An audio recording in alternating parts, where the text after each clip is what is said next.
I've been writing for about 6 years. It began with my undergraduate degree in Portsmouth University, which was English and creative writing. I'd had some kind of small crisis and decided not to be a businessman, and then at the very last minute applied for that course. And I've always written and done quite well at English language, if nothing else at school.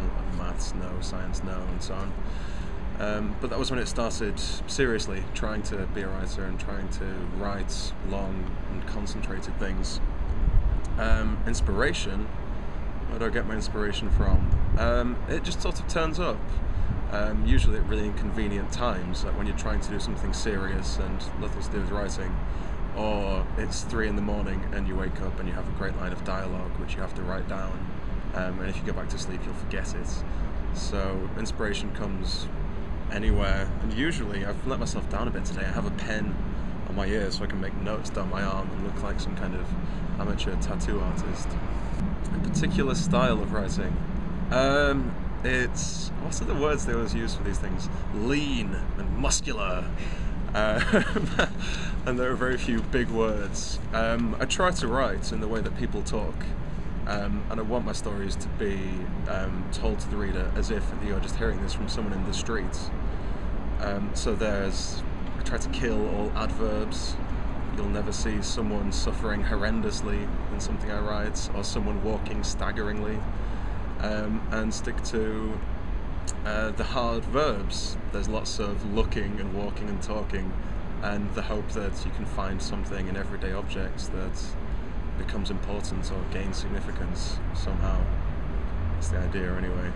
Well, Manchester does have a great range of writers. Stuart McConey, I've recently heard, is from Manchester, and we have Anthony Burgess and Elizabeth Gaskell. Can't even say it, but it's a great place for writers, and there is a really vibrant writing scene here that I haven't encountered in other places in England. So I've lived in Leeds for most of my very short life, and then Portsmouth for a while, and then here. And there's a real community of writers who want to share work and encourage each other. So it's a good place to be for aspiring writers. I want to say something like visit Manchester now, but I won't. And being famous, I change my mind on this almost daily, but right now, not really. Right now, the dream would be for someone to give me a lot of money for a book, publish it, and then destroy all of the copies, and then do the same thing in 2 years' time. That would be ideal. My two jobs, are both teaching English, so I meet new people almost every day, and I think this helps, because I find out about these people's lives and their experiences, and it goes the full range from a man I'm going to see later today.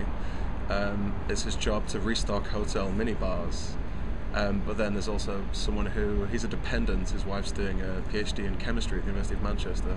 So I meet a wide variety of people. Hopefully, I don't know, I can steal details, personality traits and things from them, and nervous tics, and put them in fiction and keep it fresh.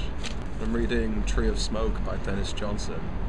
He's an American writer, still alive thankfully, so I can try and write some crazy letters sometime.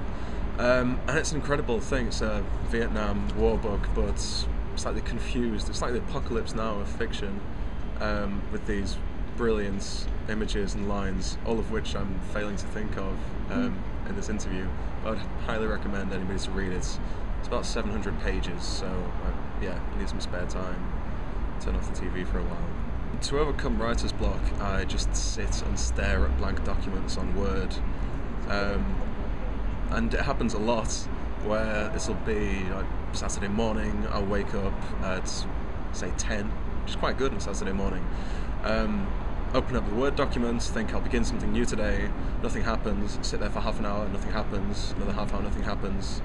And once I did this for 4 hours, I managed to write 13 words, most of which were "the", so it doesn't always work, this technique. People tell me you do things like sharpen pencils, or walk around, or call a friend. I prefer just to sit there and think it's going to happen eventually, hopefully. What's advice would I give to aspiring young writers? I'd say keep trying. It's the main thing, because so many people will tell you it's a bad idea, and they'll give you that special look when you say that you're a writer, which means either that's quite cute or that's kind of hopeless. and shouldn't you be doing law or medicine or something with a tangible product at the end instead of all of these words on your PC? So stick with it, show it to your friends, the ones you trust the opinion of, the ones whose thoughts matter to you and who won't say horrible things if they don't like it. So people who you can rely on not to ignore you forever if what you write isn't great, but it gets better, so keep trying. I go to the libraries quite a lot, not for inspiration sadly, it's for far more pedestrian tasks like checking my email because I don't have the internet at home, but they're great places. I like going to the Worthington Library a lot because they have all kinds of things. People start singing there fairly often in the middle of the day, which is great, and all seem happy to be there. But I do love the John Rylands Library just on Deansgate, this huge sprawling gothic monster of a building. It really is wonderful, and it's nice to have it here and to be near it. Writing for TV. I'd like to think if it was offered to me, I'd try it. Yeah, I'd give it a go. I mean, I wrote for my undergraduate degree.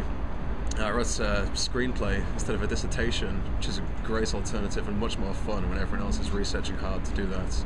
So I like script writing and try to write scripts a lot. I've got some things I'm working on now in that direction. So if it was ever offered to me, definitely. So if anyone's watching this with a large amount of money and would consider hiring me for such a venture, that would be great. I'd be very interested. Any Mancunian must-reads? Well, it's not published yet, and doesn't really have a title, but there's a girl I know called Camilla Romaido, who's a Mancunian writer, real die-hard, like, grit in her teeth kind of Manchester writer, who'll have something coming up later this year. That's definitely one to look out for.